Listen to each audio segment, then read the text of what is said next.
After installing cameras to watch over his mother, a millionaire discovers the real danger came from the one who shared his bed. He returns home after days of work and catches his own mother being humiliated by the woman he believed he loved. What seemed like a misunderstanding reveals a cruel cycle of silent violence hidden within his home. If this story caught your interest, don't forget to subscribe to our channel and tell us what city you're watching from. Let's continue. I promise this will be the best story you'll ever hear in your life. The light May rain was falling over New York City when Robert Miller parked his car in the garage of the two-story house in Astoria. It was almost 10 at night on a Thursday that seemed to have no end. 3 days traveling to Philadelphia, solving problems at the branch office of the company where he worked as a sales manager, sleeping poorly, in a hotel, eating fast food and feeling that weight on his chest that had been becoming more and more frequent. A weight he couldn't name, but that followed him like a silent shadow. Robert was 36 years old, with dark hair starting to show a few grey strands at the temples and brown eyes tired from so many spreadsheets and meetings. He was a man of routine, dedicated to his work, who had always put his family first. Or at least that's what he believed until a few months ago, when everything began to change so subtly that he didn't even notice the exact moment of the shift. After turning off the engine, he sat there for a few seconds, observing the lights on in the living room through the slightly open curtain. His mother, Helen, would surely be awake waiting for him. She always waited, even when he said she didn't have to, that he would be late, that she could sleep soundly. But Helen was one of those women who only rested after knowing her son was home, safe and well. Robert smiled, thinking of her. 72 years old, a widow for 8 years, possessing a strength that age and her cane couldn't completely erase. His father, Anthony, had passed away unexpectedly, leaving a void that mother and son had learned to carry together. Since then, Helen had lived with Robert in that house that had belonged to the couple, full of memories, photographs on the walls, the smell of cake baking on Sundays, and the sound of the 8 o'clock soap opera echoing through the living room. He grabbed his suitcase from the back seat and walked to the door. The key turned in the lock with that familiar sound, and Robert pushed the door open, slowly, as he always did so as not to startle his mother. But what he heard upon entering made his entire body freeze.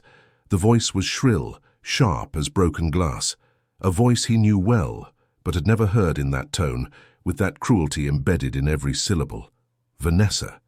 She was in the living room, her back to the door, her straight blonde hair falling over her shoulders, her slender body tense with anger.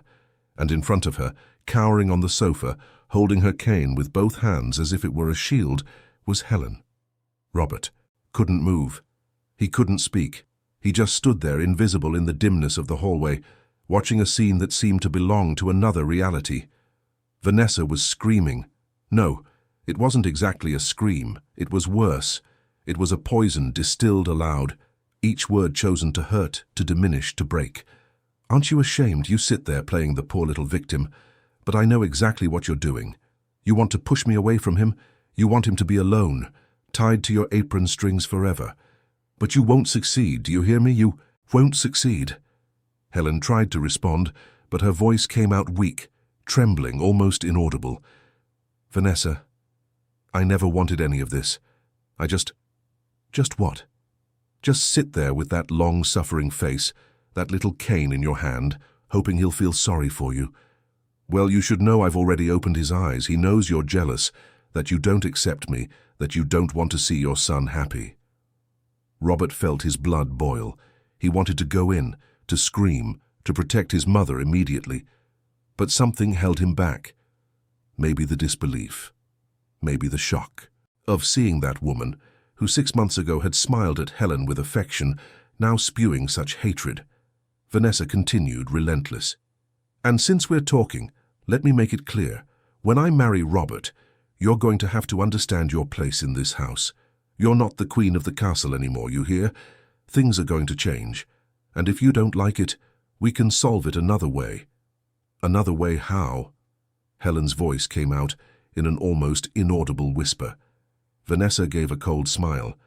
There are special places for people your age, places where they take good care of you, where you don't have to bother anyone. That's when Robert was finally able to move.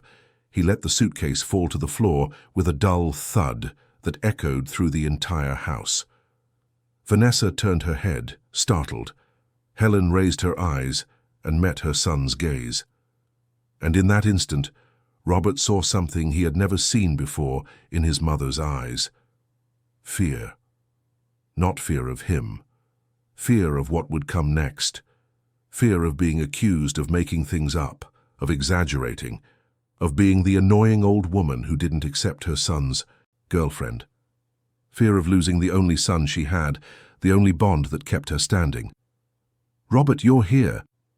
Vanessa's voice changed completely, as if someone had flipped a switch. Suddenly it was sweet, concerned, affectionate. "My love, are you okay? Was it a tiring trip?" She walked towards him with that smile that once enchanted him. Perfectly styled hair, a soft perfume, a tight dress marking her curves, manicured nails, flawless makeup. Vanessa Clark, 31 years old, an advertising executive, possessed a beauty that turned heads wherever she went. She kissed him on the cheek, tried to take his hand, but Robert remained motionless. "What's going on here?" His voice came out harsher than he intended. Vanessa blinked, feigning surprise. "Nothing, love. I was just talking with Helen." "Why do you ask?" Robert looked at his mother. She had lowered her head, her fingers gripping the cane tightly, her lips trembling slightly. He knew every gesture of that woman. He knew her silence, the way she would shrink when something hurt her. "Mom, are you okay?" Helen raised her face and forced a smile. It was the same old smile, the one she used to say everything was fine, even when it wasn't. The smile of someone who had spent her whole life protecting others from her own pain. "I'm fine, my son. Just tired. I think I'll go to bed." She stood up with difficulty, leaning on her cane, and began to walk slowly towards the hallway. Robert took a step forward, instinctively wanting to help, but Helen made a gentle gesture with her hand, as if to say that everything was under control. "Good night, my son. It's good to have you back." Her voice was choked up. Robert noticed, and he also noticed that something was terribly wrong in that house. Helen disappeared down the hallway, and the sound of her bedroom door closing echoed like a signal of defeat. Robert turned to Vanessa, who was now looking at him with an expression he could no longer decipher. Was it affection? Possession? Manipulation? "What did you say to her?" Vanessa let out a tired sigh, placing a hand on her hip. "Robert, we've talked about this. Your mother is jealous of me. She can't accept that you have another woman in your life. It's natural, I understand, but we can't let it get in the way of our relationship. I heard you talking to her, Vanessa. I heard you threatening my mother." "Threatening?" Vanessa's voice went up an octave, indignant. "Robert, are you crazy? I was just being clear with her. I was explaining that when we get married, things will have to change a bit. That's not a threat, it's reality. Or do you think it's going to be easy to build a new family with your mother in the middle of everything?" "My mother isn't in the middle of anything. She lives here, she always has. This is her house." Vanessa crossed her arms, and Robert saw something flash across her eyes. Irritation? Contempt? She hid it quickly, but not quickly enough. "Okay, love. I'm sorry. I exaggerated. It's just that sometimes I get frustrated because I feel like she doesn't really accept me, you know? I try, I swear I try, but she always looks at me that way, as if I'm not good enough for you." Robert rubbed his face with his hands. He was tired. Too tired for this conversation, for this tension, for trying to understand what was happening. Vanessa approached him, touching his arm gently. "Come on, let's go to sleep. You must be exhausted. We'll talk calmly tomorrow, okay?" She pulled him gently towards their room, but Robert cast one last glance down the dark hallway, where his mother's bedroom door remained closed. And for the first time in a long time, he felt he had lost something important, something that was right there under his nose, but that he couldn't see clearly. That night, Robert couldn't sleep. He lay next to Vanessa, who was snoring softly, and thought about how it had all begun. 6 months ago at a company party, Vanessa worked at the agency that handled his firm's advertising, and they had literally bumped into each other at the bar. She spilled his drink, apologized profusely, laughed in that contagious way, and that was it. Robert found himself hooked. She was everything he wasn't. Extroverted, confident, full of plans and dreams. She talked about traveling the world, starting her own business, living intensely. And Robert, who had spent the last 8 years taking care of his mother, working non-stop, living a predictable and lonely routine, felt as if someone had turned on a light inside him. In the first few months, everything was perfect. Vanessa was attentive to Helen, complimented her cooking, asked about her health, even offered to accompany her to doctor's appointments. Helen, always polite, accepted the gestures with a restrained smile, but Robert noticed she kept a certain distance. At the time, he thought it was just her reserved nature, the natural time any mother needs to accept a new person in her son's life. But gradually, things began to change. Vanessa started sleeping over more and more. She brought clothes, beauty products, took up space. She began to suggest small changes in the decor, the arrangement of the furniture, the household routine. And whenever Helen made a discreet comment, a contrary suggestion, Vanessa skillfully turned the situation around, making it seem as though the elderly woman was being difficult, stubborn, stuck in the past. Robert, who so badly wanted to believe he had found someone to share his life with, began to see his mother through Vanessa's eyes. And what he saw wasn't pretty. He saw an elderly woman who complained about everything, who didn't accept change, who was jealous of her son. Vanessa planted these ideas subtly, never directly, always letting him reach his own conclusions.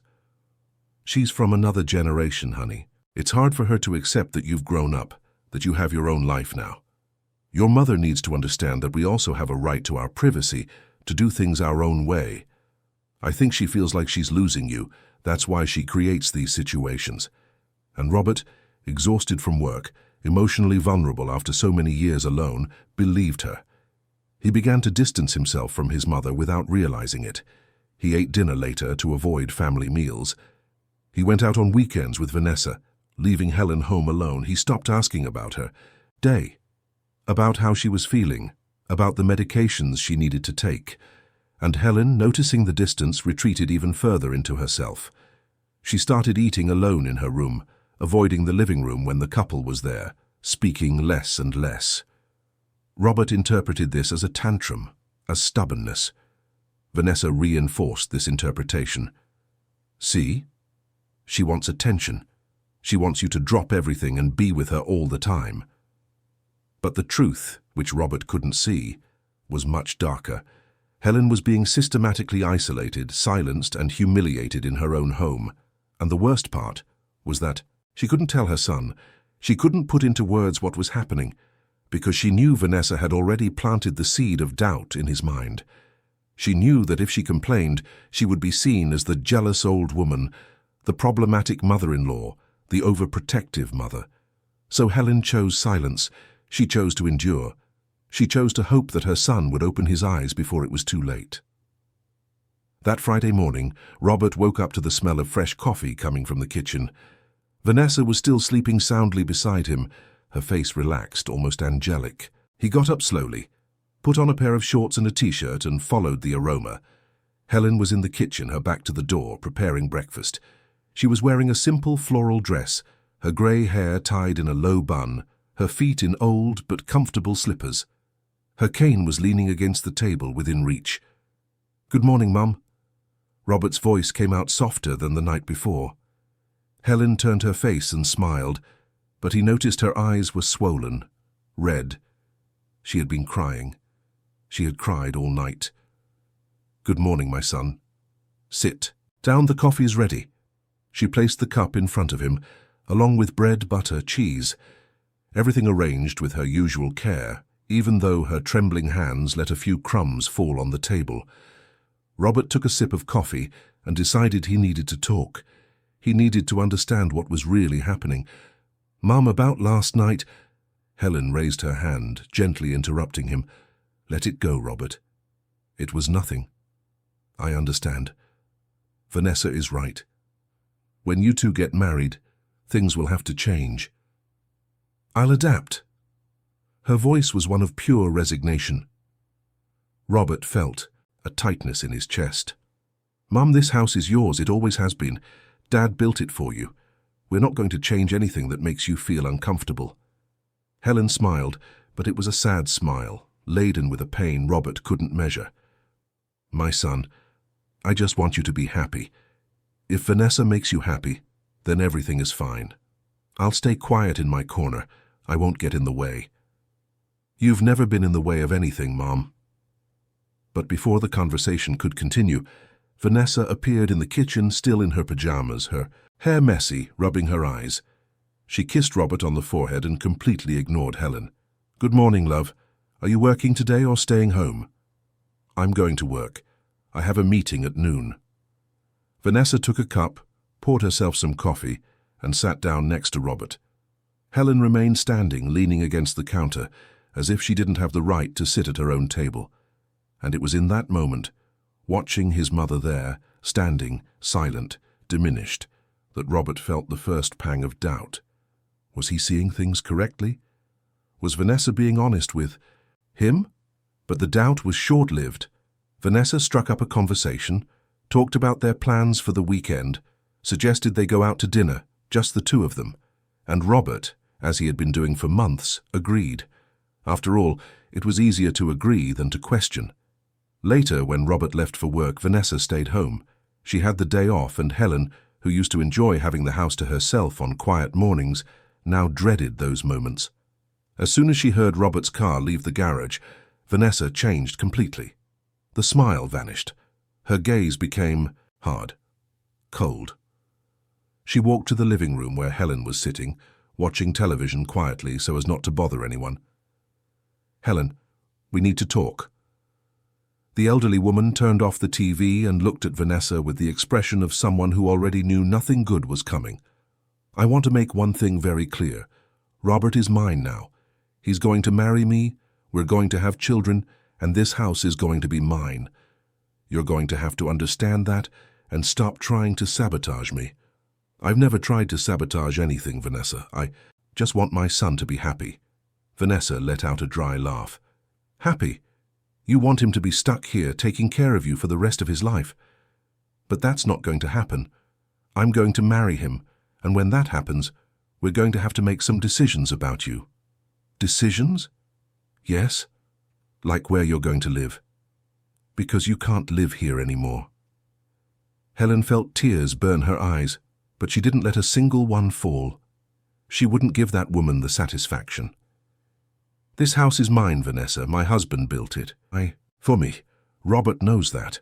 It's yours for now. But things change, Helen. Things change. And with those words, Vanessa left the room, leaving the elderly woman alone with the weight of that threat. Helen took the rosary she kept in her dress pocket and began to pray quietly. It was all she knew how to do.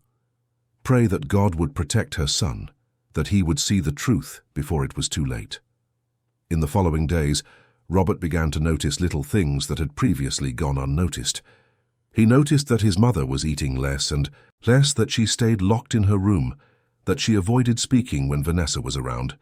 He also noticed that Vanessa made a point of occupying every space in the house, reorganizing things, establishing new rules. One day, Robert came home in the middle of the afternoon because his meeting had been cancelled, and as he entered through the front door, he heard Vanessa talking on the phone, her voice low but clear enough for him to understand. No, honey, it's all under control. He believes everything I say.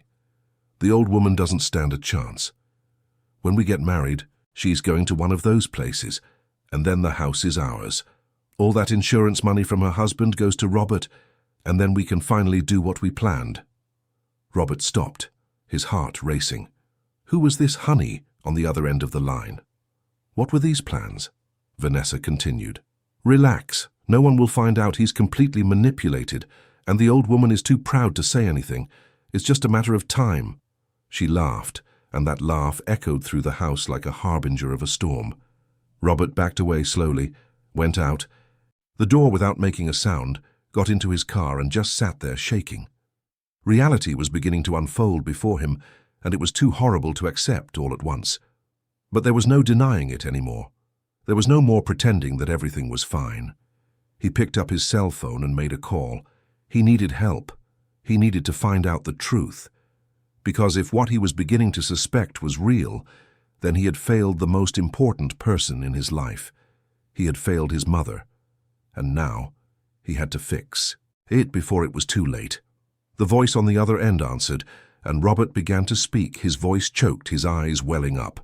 It was the beginning of a turning point that would change everything. It was the moment he would decide which side of the story he wanted to be on. And for the first time in months, Robert Miller chose to see the truth, even if it hurt more than any lie. The person on the other end of the line was Michael, Robert's childhood friend, a lawyer specializing in family law. They had grown up, together on the streets of Astoria, played soccer on the same field, studied at the same school. And although life had taken them down different paths, their friendship remained solid as a rock.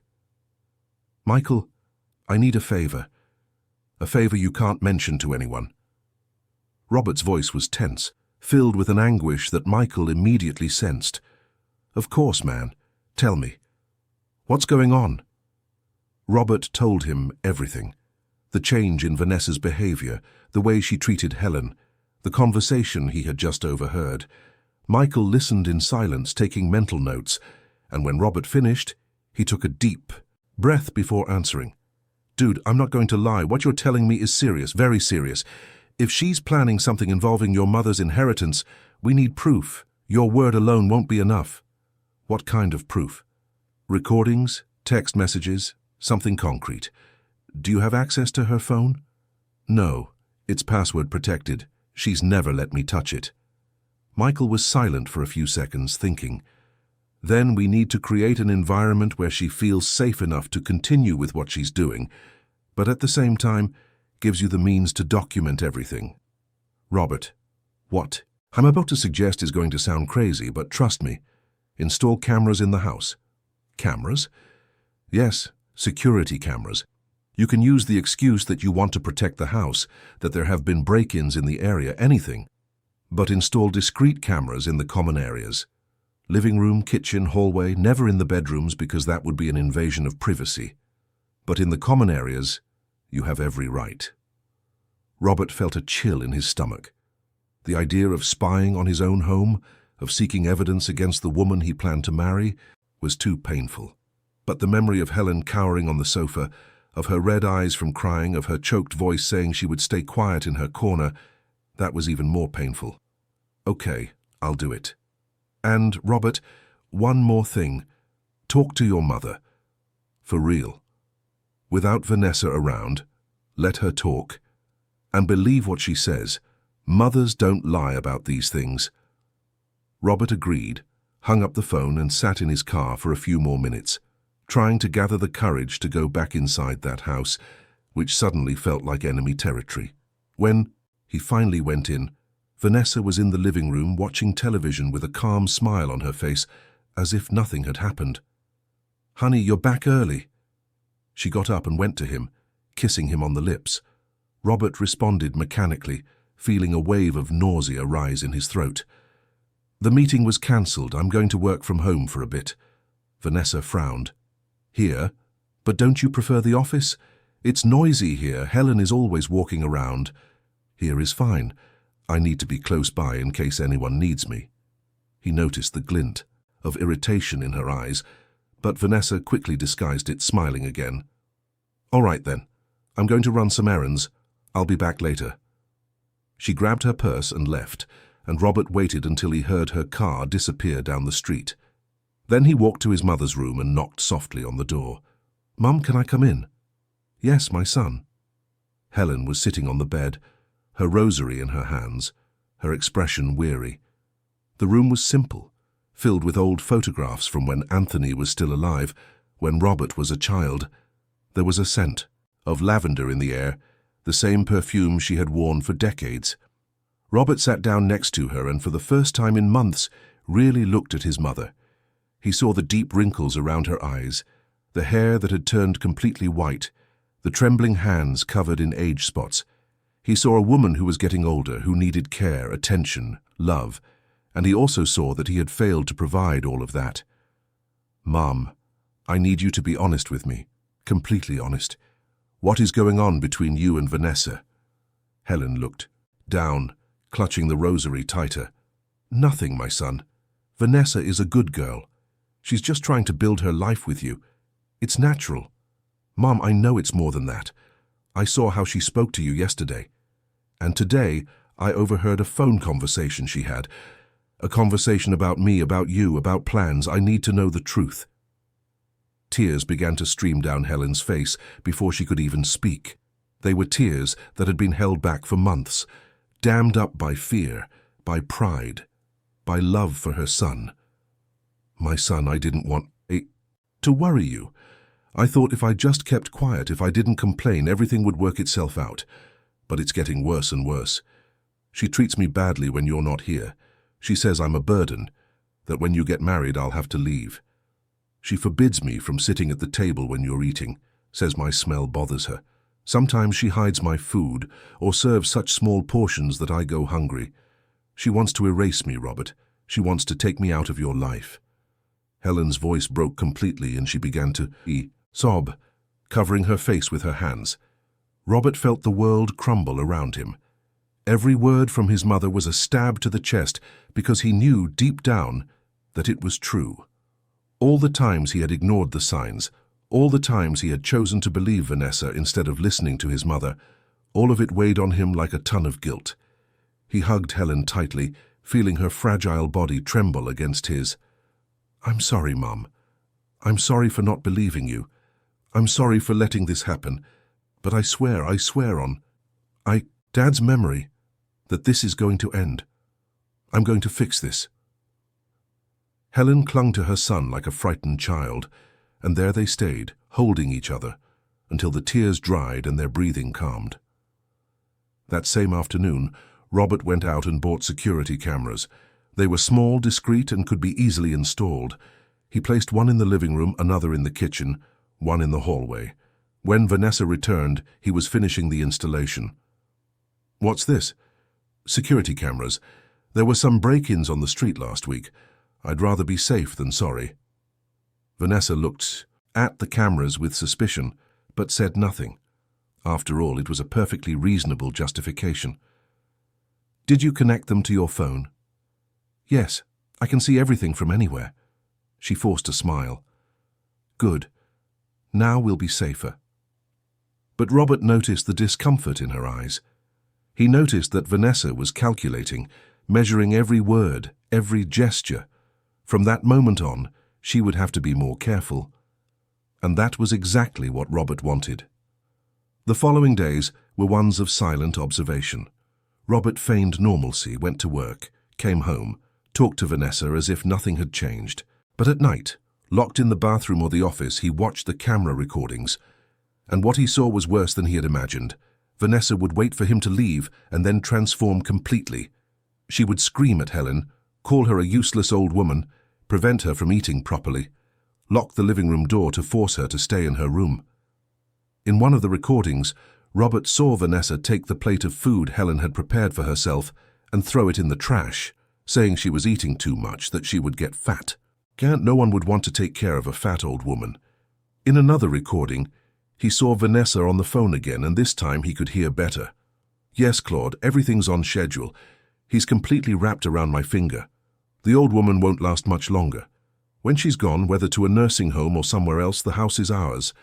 And with the money from the sale, we'll start that agency you always wanted. I just need to marry him first, then everything gets easier. Claude." Robert wrote down the name. Who was this man? And what was his relationship with Vanessa? Michael, when Robert showed him the videos, was shocked. "Man, this is abuse. Elder abuse. It's a crime. We can report her right now." "No, not yet. I want to know who this Claude is. I want to understand the whole scheme before I act." Michael reluctantly agreed. "Okay, but don't take too long, Robert. Your mother is suffering. Every day that passes is another day she has to endure this." Robert knew Michael was right, but he needed answers. He needed to understand how he had been so blind, so manipulated. He began to investigate on his own. He searched Vanessa's name on social media, looked for connections, mutual friends, and that's when he found Claude Stevens, her partner at the advertising agency where she worked. More than that, her ex-boyfriend. Old photos showed the two of them together on trips, at parties, on romantic dinners. The relationship had officially ended 2 years ago, but from the conversations Robert intercepted, it was clear they had never truly parted ways. Vanessa had used Robert from the beginning. She had seen an opportunity in him, a single, lonely man with his own house, an elderly mother, who probably wouldn't live much longer, and a good job. He was the perfect target, and she had executed the plan with surgical precision, seducing him, gaining his trust, isolating his mother, sowing discord. Robert felt a rage he had never felt before. It wasn't just about the betrayal, the financial scam she was planning. It was about the cruelty, the way she had mistreated Helen, a defenseless woman who had never harmed anyone, the suffering she had caused deliberately, calculatedly, coldly. One night, while Vanessa slept beside him, Robert took her phone. He knew the password now, having discovered it by watching her type it discreetly. He opened the messages between her and Claude, and what he read confirmed all his suspicions. The conversations were explicit. They planned everything down to the smallest detail. Vanessa would marry Robert, wait a few months, then start pressuring him to put Helen in a nursing home. With his mother out of the way, she would convince Robert to sell the house, claiming it was too big, too expensive to maintain, that they needed a new place, just for them. With the money from the sale, she and Claude would start their own agency. Then over time, Vanessa would divorce Robert, taking half of everything. It was an elaborate, patient, cruel plan, and it would have worked if Robert hadn't woken up in time. He took pictures of all the conversations, saved them to a cloud drive, and sent copies to Michael. The evidence was gathered. Now it was just a matter of deciding how to act. The next morning, Robert woke up early. Vanessa was still asleep. He went to his mother's room and found her awake, sitting on the bed looking out the window. She seemed smaller, more fragile with each passing day. "Mom, we need to go out today. Just you and me." Helen turned her face, surprised. "Go out? But what about Vanessa?" "Vanessa isn't coming. It's just you and me. Do you trust me?" She nodded slowly. "I've always trusted you, my son." They left while Vanessa was still sleeping. Robert took his mother for breakfast at a bakery they used to frequent when he was a child, before everything became complicated. They sat at a table in the corner, and Helen looked around with eyes shining with nostalgia. "It's been so long since I've left the house." Her voice was choked up, and Robert felt the guilt tighten his chest again. "I know, Mom, and I'm sorry for that. I'm sorry for everything." They talked for hours. Helen told him everything, every detail of the suffering she had endured, every humiliation, every moment of loneliness. And Robert listened, truly listened, for the first time in months. "Mom, I'm going to end this. Today. I promise." Helen held her son's hand tightly. "Just don't let her hurt you, my son. People like that, when they're cornered, can do anything." Robert nodded. He was prepared for what was to come. When they returned home in the late afternoon, Vanessa was in the living room, visibly irritated. "Where were you? I woke up and no one was here. I was worried." Her voice was accusatory, but Robert didn't let it affect him. "I took Mum out for breakfast. We haven't done that in a long time." Vanessa pursed her lips, controlling her anger. "You could have told me. You didn't need to know. We just went out for a bit." The atmosphere grew tense. Vanessa crossed her arms, and Robert saw the calculation happening in her head. She was realizing. She was losing control. "Robert, we need to talk. About us, about the future." "Go ahead." Vanessa glanced at Helen, who was sitting on the sofa, quiet, as always. Alone, in the bedroom. Robert hesitated. He looked at his mother, who gave a subtle nod, as if to say it was okay. He followed Vanessa to the bedroom and closed the door. "Vanessa, what do you want to talk about?" She took a deep breath, as if gathering courage. "Look, I know things are tense. I know your mother doesn't really accept me, but we need to find a way. Need to resolve this. Because, Robert, I love you. I want to build a family with you. But we can't go on like this with her in the middle of everything. In the middle of everything? She lives here, Vanessa. This is her house.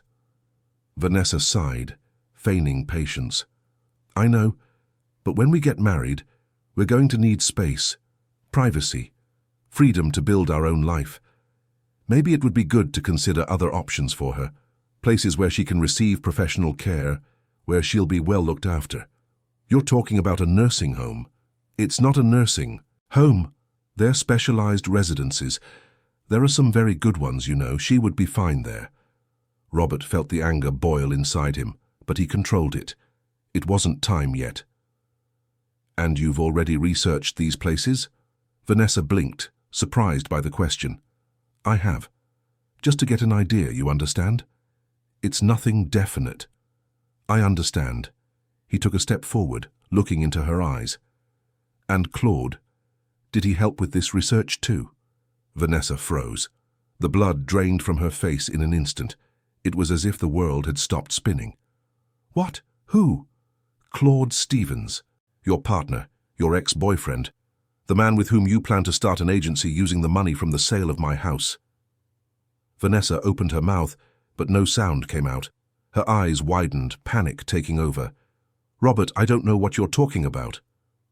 Don't lie to me, Vanessa, not now. I saw the messages, I heard the conversations. I have everything recorded, everything. Vanessa's legs gave way. She sat down on the bed, her face in her hands. Robert, let me explain. It's not what you think. He laughed, but it was a bitter, joyless laugh. Not what I think. You mistreated my mother. You humiliated her. You planned to use me, sell the house, take the money, and then leave me. You and Claude plotted all of this. So tell me, Vanessa, what exactly is it that's not what I'm thinking? Vanessa lifted her face, and Robert saw tears in her eyes. But they weren't tears of remorse. They were tears of anger, of frustration at being caught. You don't understand. I needed that money. I deserve to have my own business, my own life. And you were never going to give me that. You're too comfortable, too stuck in this house, in this mediocre life. I needed a way out. And using my mother as a stepping stone was the way? Vanessa didn't answer. She just looked down, defeated. Robert felt a strange calm wash over him. The anger was still there, but now it was controlled, directed. Get your things and get out of my house, now. Vanessa looked up, her eyes shining with desperation. Robert, please, we can talk. We can work this out. There's nothing to work out. You destroyed any chance we had. And more than that, you hurt the most important person in my life. So get your things and leave. If you don't leave peacefully, I'll call the police and show them the proof of what you did to my mother. Elder abuse is a crime, Vanessa. You know that. Fear flashed in her eyes. Vanessa knew she had lost. She stood up slowly, grabbed some clothes and threw them into a suitcase.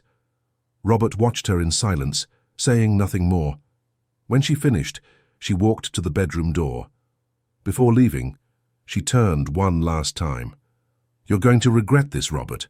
You'll see I was right. You'll be stuck in this life, taking care of that old woman, and you'll realize you wasted your chance to be happy. Robert looked at her with a serene expression. I'm already happy, Vanessa. Happy to have finally seen who you really are. She left the room and Robert heard her footsteps down the hall, the front door opening and closing, the sound of her car disappearing down the street. And then, finally, silence. He walked to the living room. Helen was sitting on the sofa, her hands clutching her rosary, her eyes frightened.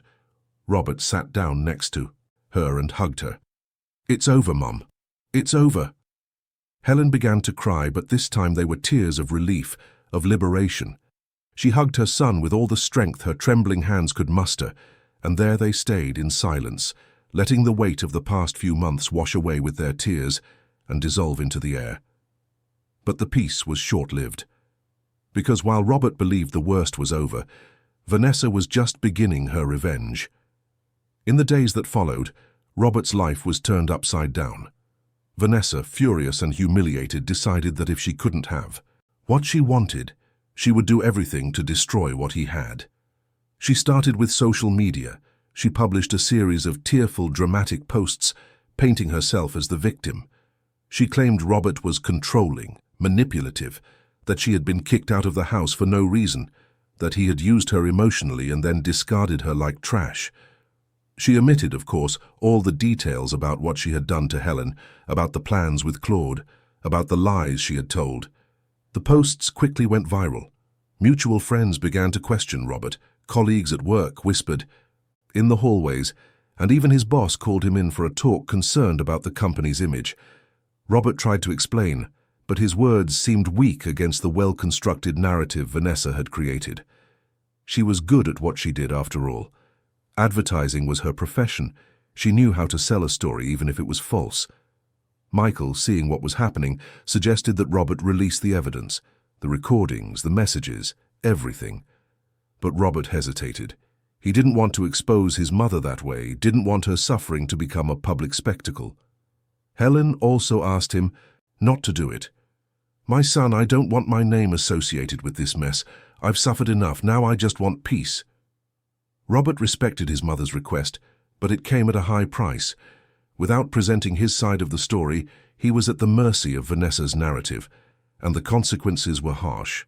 The agency where Vanessa worked, run by Claude, issued a statement of solidarity with her, condemning acts of abuse and emotional manipulation, without naming names, but making it clear they were referring to Robert. Friends he considered close began to distance themselves, sending cold messages, saying they needed time to process everything. Even neighbors who used to greet Robert with a friendly smile now averted their gaze when they saw him on the street. The pressure mounted, and Robert began to feel the weight of it all. He wasn't sleeping well, had lost his appetite, and lived in a constant state of alert, waiting for the next bomb Vanessa might drop. And she did not disappoint. 2 weeks after she was kicked out, Robert received a legal notice. Vanessa was suing him for emotional distress, claiming he had defamed her, that he had invented stories about her mistreating his mother, and that it was all just an attempt to destroy her reputation. She was suing for $200,000. Robert was in shock as he read the document. How did she have the nerve? How could she twist everything around like that, transforming herself from aggressor to victim? Michael, upon reviewing the lawsuit, shook his head in disapproval. "She's bluffing. She knows she doesn't have a case, but she's betting you won't want the public exposure. She's testing how much you can take before you break. So what do I do?" Michael looked at his friend seriously. "You present the evidence, all of it. The recordings, the messages, everything. There's no other way. If you don't, she will destroy you. And your mother will suffer the consequences too." Robert looked out the window of Michael's office, watching the bustling streets of New York City below. Hurried people, each with their own battles, their own dramas. And there he was, in the middle of a nightmare that seemed to have no end. "Okay, let's present the evidence, but protect my mother. I don't want her exposed any more than necessary." Michael agreed, and together they began to build the defense. They requested that the case be sealed to protect Helen, and they attached all the evidence Robert had gathered.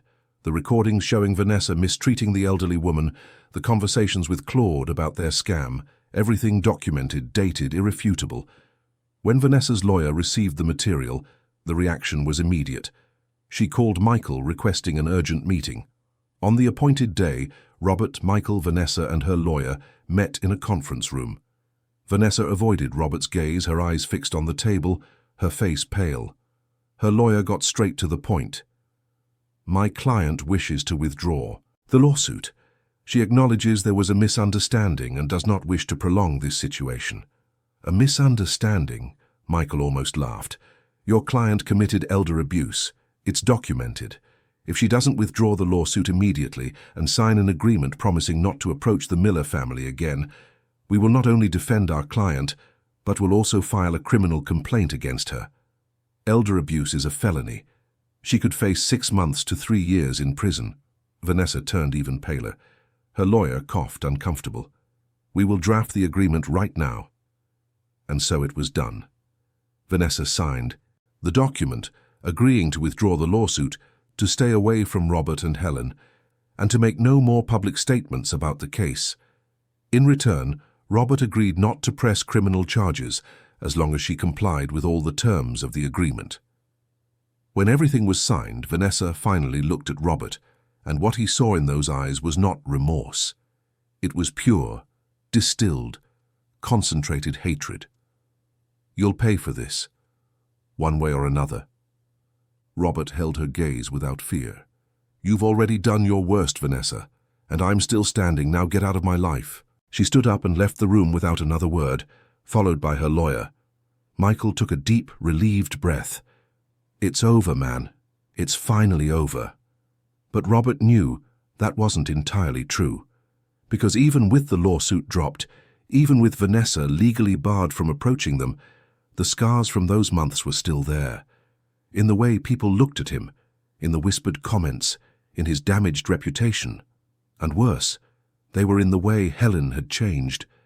She was quieter, more withdrawn, as if a part of her had been erased during those months of suffering. Even with Vanessa out of their lives, her shadow still lingered over the house. Robert realized he had a long road ahead. It wasn't enough to have kicked Vanessa out and won the legal battle. He needed to rebuild the trust, the love, the peace that had been destroyed. And most importantly, he needed to rebuild himself. That's when Michael suggested that Robert seek professional help. Therapy. Robert resisted at first, thinking he could handle it alone, but the nightmares began. He would dream that he came home to find Vanessa there, mistreating his mother. He would wake up in a cold sweat, his heart pounding, and it would take minutes to convince himself it was just a dream. The first session with the psychologist, Dr. Patricia, was difficult. Robert sat in the comfortable armchair in her office, looking at the middle-aged woman in front of him, and didn't know where to begin. How could he explain this tangle of emotions? The guilt, the anger, the shame, the fear. Dr. Patricia was patient. She let him speak at his own pace without pressure. And little by little, Robert began to open up. He told her about the loneliness he had felt since his father's death, about how Vanessa had filled that void, about how he had been blind to the signs because he so desperately wanted to believe he had found someone. He spoke about the guilt he carried for having failed his mother, for not protecting her when he should have. And for the first time, he allowed himself to cry. He cried for the pain he had unintentionally caused, for the trust he had broken, for the time he had lost. Dr. Patricia listened to everything in silence, and when Robert finished, she said something that would remain, etched in his mind. "Robert, you were a victim too. Vanessa used your vulnerabilities, your legitimate desires for companionship and love, and manipulated all of it to her advantage. Recognizing that you were manipulated is not a weakness. It's the first step to healing. But along with that, you need to look at your choices. There were moments when you ignored the signs, when you preferred the comfortable lie to the painful truth. And it's okay to acknowledge that too, because that's how we grow, that's how we become better." Those words were like a key that opened a door Robert didn't even know existed. He began attending therapy weekly, and with each session a layer of pain was peeled back, analyzed, understood. Dr. Patricia helped him understand old patterns, fears that stemmed from his childhood, the need to please that made him vulnerable to manipulative people. And while Robert took care of himself, he also took care of his mother. But this time, for real, it was no longer that automatic care done out of obligation or habit. It was a conscious, loving, present care. Every morning, Robert would wake up early and prepare breakfast for them both. They would sit at the table together, unhurried, talking about everything and nothing. He would ask how she had slept, if she was in any pain, if she needed anything. And Helen, little by little, began to smile again. It was no longer that forced smile of someone trying to hide their pain. It was a genuine smile of relief, of gratitude, of love. On weekends, Robert would take his mother for outings. They went to the park, to their favorite bakery, to the church service she loved so much. They walked slowly at her pace, and Robert learned to value those simple moments. He learned that happiness wasn't in grand achievements, exciting relationships, or promises of a different life. It was right there, in those small gestures, in that silent but rock-solid companionship. Helen was also recovering. She started cooking again, something she loved to do but had stopped during the months with Vanessa. She started tending to the plants in the backyard, watching her soap operas, chatting with the neighbors, and slowly, the house began to fill again with that feeling of home, that sense of peace that had been stolen. But the recovery wasn't linear. There were bad days when Helen would wake up startled, thinking Vanessa was still there. Days when she would cry for no apparent reason, reliving the humiliations she had suffered. Robert learned to handle these moments, to offer comfort without pressure, to be present without invading. And on one of these difficult days, Helen finally spoke about something she had been holding in her heart for months. "My son, I need to tell you something. Something Vanessa said to me that I never had the courage to repeat." Robert sat down beside her, holding her hand. "You can tell me, Mom. You can tell me anything." Helen took a deep breath. "She said that your father, may he rest in peace, would be ashamed of me. She said I was a useless old woman, that I was only good for getting in the way, and that if your father were alive, he would agree that I should be sent away. That hurt me more than anything, Robert, because your father loved me his whole life. He built this house for me. He promised me I would always have a home. And to hear that he would be ashamed of me, it was as if she had killed him all over again." Tears streamed down Helen's face, and Robert felt a resurgence of anger. But it was a different kind of anger now. Not that blind, uncontrolled rage. It was a righteous anger, directed, but one he knew he couldn't let consume him. "Mom, Dad would never have been ashamed of you, never. He loved you more than anything in this world, and if he were here today, you know what he would do? He would hug you, tell you he was proud of the strength you showed, and then he would come have a talk with me about how blind and stupid I was for letting that woman into our house." Helen let out a faint laugh through her tears.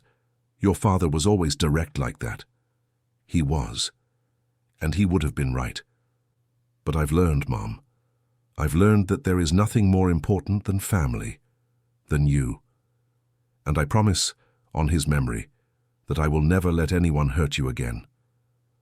They hugged, and in that moment, Robert felt something heal. It wasn't complete yet, but it was on the right path. Meanwhile, on the other side of the city, Vanessa was facing the consequences of her choices. The story had leaked despite all the confidentiality agreements. Someone, some mutual acquaintance, had told details to other people, and the truth about what she had done began to circulate. The agency where she worked, initially supportive, changed its stance when it learned the real reasons for the breakup. Claude, her accomplice and partner, tried to defend her, but the other partners wouldn't have it. The agency's reputation was at stake. They couldn't be associated with someone who had committed elder abuse. Vanessa was fired in a quick, cold meeting, with no chance to defend herself. She tried to find a job at other agencies, but the news had already spread through New York's advertising community. Her name was tarnished. No one wanted to hire someone with that history. The doors that once opened easily now slammed shut. Vanessa tried to turn to her family, but they had found out too. Her mother, Celia, a religious woman with firm values, was horrified to discover what her daughter had done. She called Vanessa in tears, saying she no longer recognized her, asking where she had gone wrong in raising her. Her father, Gerald, simply stopped answering her calls. Isolated, unemployed, her reputation destroyed, Vanessa fell into a spiral of self-destruction. She started drinking more, going out every night, getting involved with people who only wanted her for their own gain. Claude, realizing the plan had failed and that she was now more of a burden than a partner, also distanced himself. He said he had to think about his own career, that he couldn't be associated with her mistakes. And so alone Vanessa finally began to face the truth. Not the truth she wanted to believe, where she was a victim of circumstance, where everyone was unfair to her, but the real, raw, naked truth. She had made choices, bad, cruel, selfish choices, and now she was paying the price. One night, drunk and desperate, Vanessa picked up her phone and almost called Robert, almost apologized, almost begged for a second chance, but something stopped her. Pride, shame, or perhaps the awareness that there was no going back, that some bridges, once burned, cannot be rebuilt. She put the phone down and cried herself to sleep, alone in a sparsely furnished rented apartment, surrounded by empty bottles and shattered dreams. While Vanessa was sinking, Robert was rising, not in a material or professional sense, but in the most important sense. He was becoming a better person. Therapy helped him understand his vulnerabilities, but also his strengths. He learned to set boundaries, to recognize signs of manipulation, to value what truly mattered. At work, things improved as well. The story had spread, but so had the full truth. Colleagues who had once avoided him started greeting him again, some even apologizing for having judged him without knowing the facts. His boss, who had been concerned about the company's image, now praised Robert for having the courage to face the situation and protect his mother. But more important than public rehabilitation was internal rehabilitation. Robert was learning to forgive himself. He was understanding that yes, he had made mistakes, but what mattered was that he had recognized them and changed. He was learning that redemption isn't about erasing the past, but about building a better future based on the lessons the past has taught. And Helen, seeing her son grow in that way, felt her heart swell with pride. She had always known Robert was a good man, but now he was becoming a whole man. A man who didn't run from his own mistakes, who wasn't afraid to be vulnerable, who knew that strength isn't about never falling, but about getting up every time you do. One evening, sitting on the sofa watching television, Helen held her son's hand and said something he would never forget. "My son, you know I've forgiven everything, right? I don't hold any grudge for what happened, because I know you were lost, and now you've found yourself. And that's all a mother can ask for." Robert squeezed her hand, his eyes welling up. "Thank you, Mom, for never giving up on me, for enduring everything in silence, waiting for me to open my eyes. I don't deserve you." Helen smiled. "It's not about deserving, my son. It's about loving, and I will always love you no matter what." The months went by and life in the house in Astoria reorganized itself. The routine took on new, healthier, more genuine contours. Robert would wake up early, prepare breakfast, and the two would eat together while talking about the day ahead. He had asked to work more from home, and the company had agreed. This way he could spend more time with Helen, accompany her to doctor's appointments and keep her company on quiet afternoons.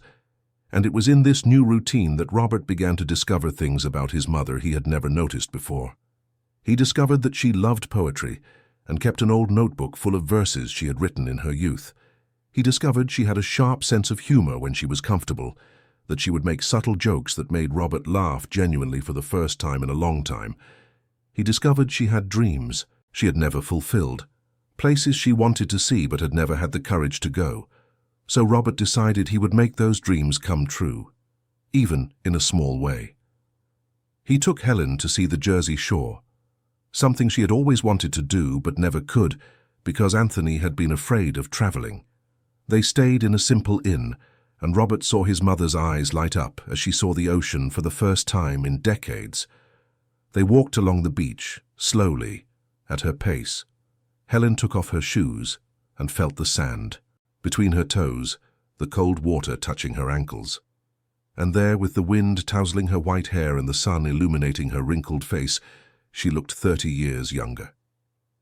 "My son, I had forgotten how good it is to be alive." Her voice was thick with emotion, and Robert had to swallow the lump in his throat to keep from crying right there. "And I had forgotten how good it is to have you by my side, Mom. For real. Present. Alive." That trip marked a before and after.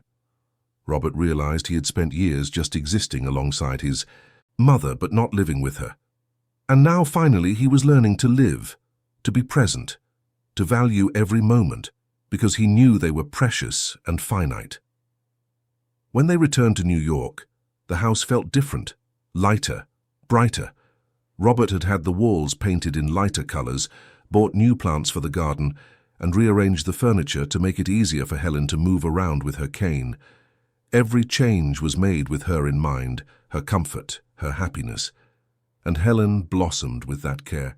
She started having her friends over for afternoon tea again, started baking the cakes that were famous in the neighborhood, started laughing out loud without fear of bothering anyone.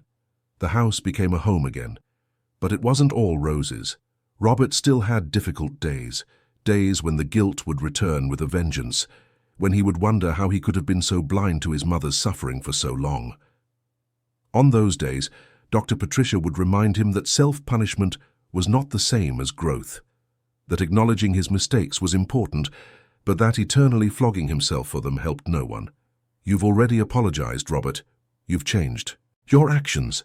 You're already repairing what was broken. Now you need to learn to truly forgive yourself because your mother has already forgiven you. God has already forgiven you. The only one left is you." Those words echoed in Robert's mind for days, and little by little, he began to let go of the weight of guilt. He allowed forgiveness to truly enter, for healing to happen from the inside out. One day, 6 months after he had kicked Vanessa out of the house, Robert received a text message. It was from an unknown number. When he opened it, his heart raced. It was her. The message was short, direct. "Robert, I need to talk to you. I know I signed an agreement, but please, just give me 5 minutes. I need to tell you something." Robert stared at the message for a long time, his thumb hovering over the reply button. Part of him wanted to ignore it, block the number, pretend the message had never arrived.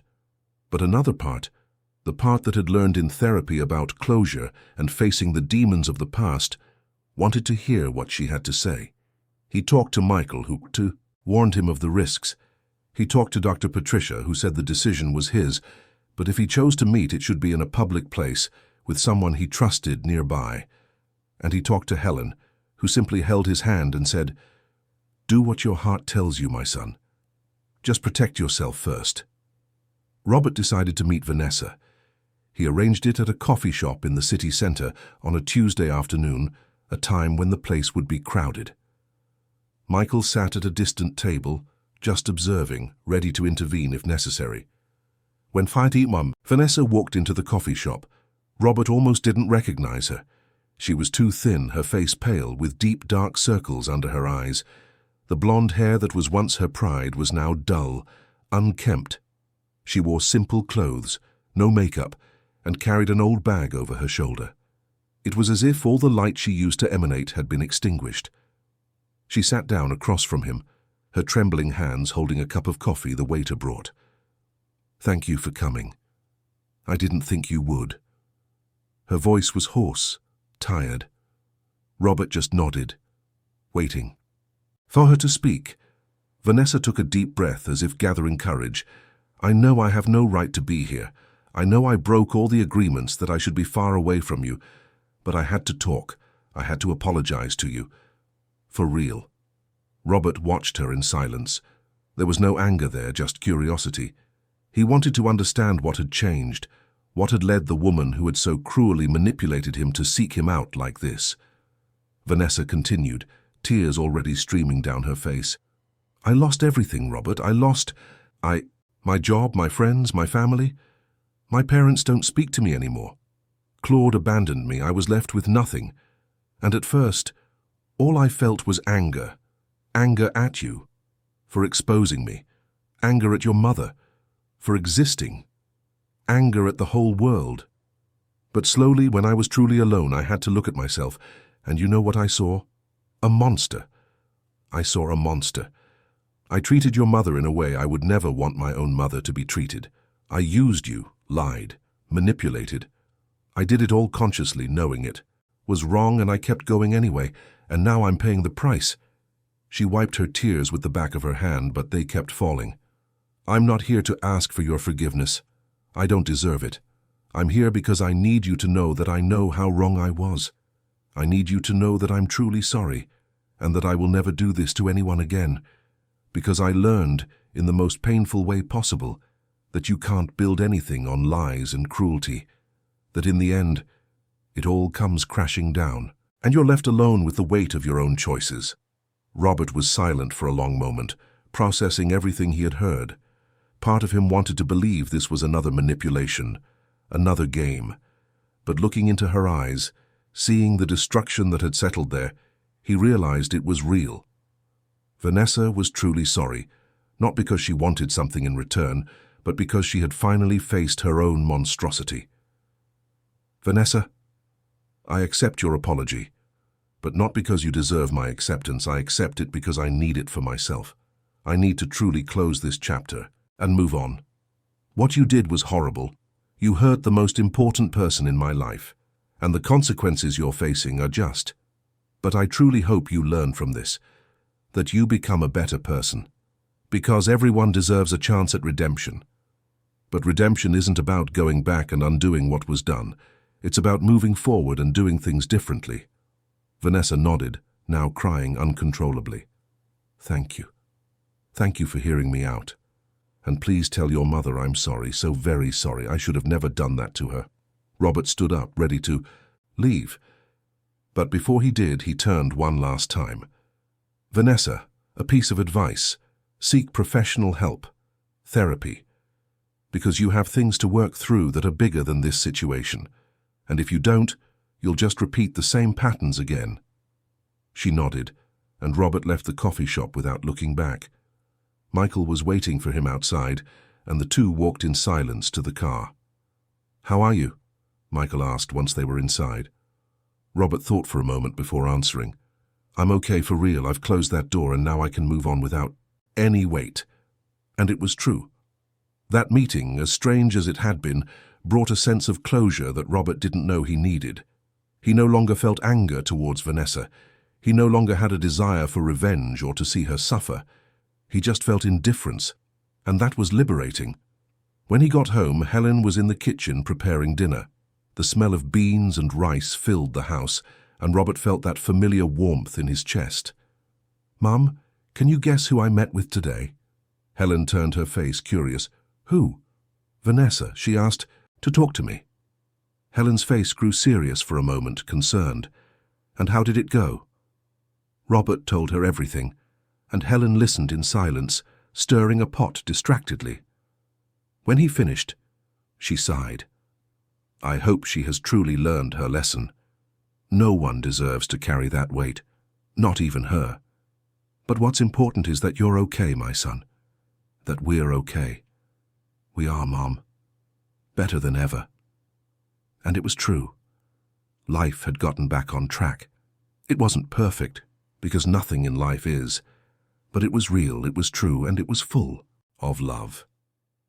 The months continued to pass, and Robert and Helen built new memories together. Good memories that slowly washed away the bitter taste of the bad months. They traveled more, saw new places, made new friends. Helen joined a senior group at church and regained her social life.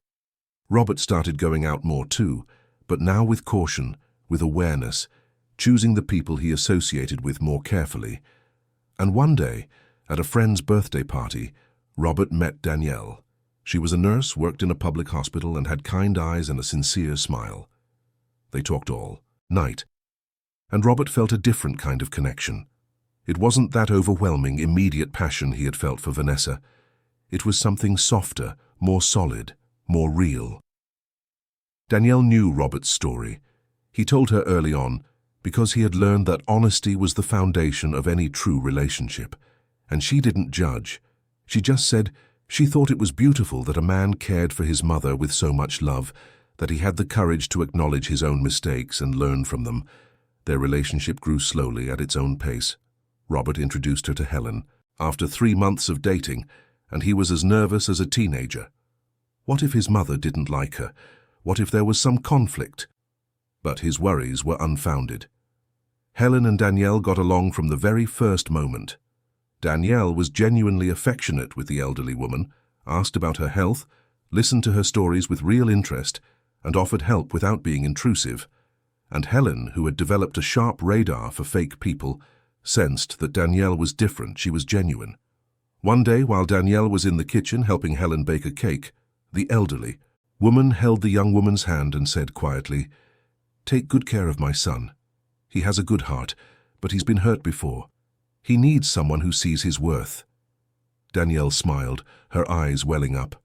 "I do, Helen, and I will take care of him. I promise." That moment was like a seal of approval, and Robert, who was watching from the doorway unseen, felt a peace wash over his chest.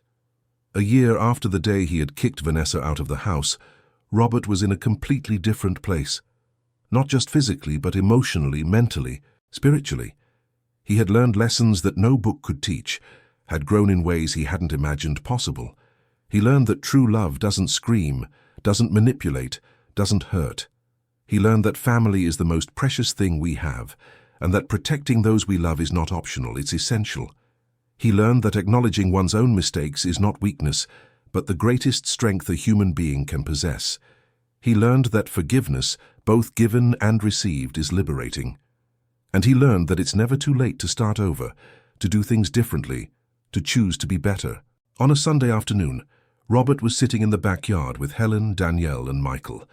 They were having a simple barbecue, laughing at silly jokes, telling stories, enjoying the mild autumn sun. And Robert looked around, saw the people he loved, and felt a profound gratitude. He thought about how everything could have ended differently. He thought about how he had almost lost his mother, almost destroyed his own life, almost drowned in lies and manipulation. But he also thought about how he had managed to climb out of that hole, how he had fought to get back on his feet, how he had chosen the right path even when it was the hardest. And as he watched Helen laugh at something Danielle had said, Robert realized there was nothing more important in the world than that moment. That peace, that simplicity, that love. Vanessa, on the other side of the city, was slowly rebuilding her life. She had found a simple job at a small agency, far from the spotlight, far from the glamour she had so desperately sought. She had started real therapy and was facing her demons, her insecurities, her destructive patterns. She had reconciled with her parents, who were slowly learning to trust her again. It wouldn't be an easy journey. It would take years for her to rebuild her reputation, to regain people's trust, to become a better person. But she had made the choice to try, and that, at least, was a start. As for Claude, he also faced consequences. The truth about his involvement in the scheme eventually came to light, affecting his career and his reputation in the advertising market. He learned the hard way that condoning someone's cruelty is just as bad as being cruel yourself. The consequences rippled out like waves in a pond. Every action had a reaction. Every choice led to an outcome. And in the end, every person involved in that story had to face their reflection in the mirror and decide who they wanted to be from then on. Years later, when Robert and Danielle got married in a simple ceremony in the backyard of the house, with Helen sitting in the front row, smiling from ear to ear, it all seemed like a distant dream. The bad days, the pain, the suffering, it all still existed in memory, but it no longer had power. They were just scars that told a story of survival and reconstruction. In his wedding speech, Robert spoke about second chances, about the importance of seeing who is truly by our side, about valuing true love when it appears. And when he finished, he looked at Helen and said, his voice thick with emotion, "Mom, thank you for never giving up on me. All of this, everything I am today, is because you never let go of my hand. I love you more than words can say." Helen dabbed her tears with a handkerchief she kept in her purse and replied, simply, "I always knew you'd find your way, my son. I always knew." And so, under the blue New York sky, surrounded by the people he loved, Robert was finally home. Not just physically, but in every sense of the word. He was home in his heart, in his mind, in his soul. Because sometimes the greatest journey we take isn't to a distant place, it's back to where we've always belonged, back to those who have always loved us, back home. And as the sun set on that festive afternoon, painting the sky in orange and pink, a new story began. A story of true love, of family, of redemption. A story that proved it's never too late to start over. Never too late to choose what's right. Never too late to come home. End of story. Dear listeners, we hope the story of Robert and Helen has touched your heart. If you were moved by this journey of pain, discovery, and reconstruction, please leave a like, subscribe to the channel, and tell us in the comments what stood out to you the most. Was it Helen's strength in the midst of suffering? Robert's courage in acknowledging his mistakes, or the lesson that true love, the kind that never abandons, is always worth it? Every day we bring you intense stories like this one, which reveal the deepest side of the human soul and make us reflect on our own choices. We look forward to seeing you in the next episode, with a new story that will stir your emotions.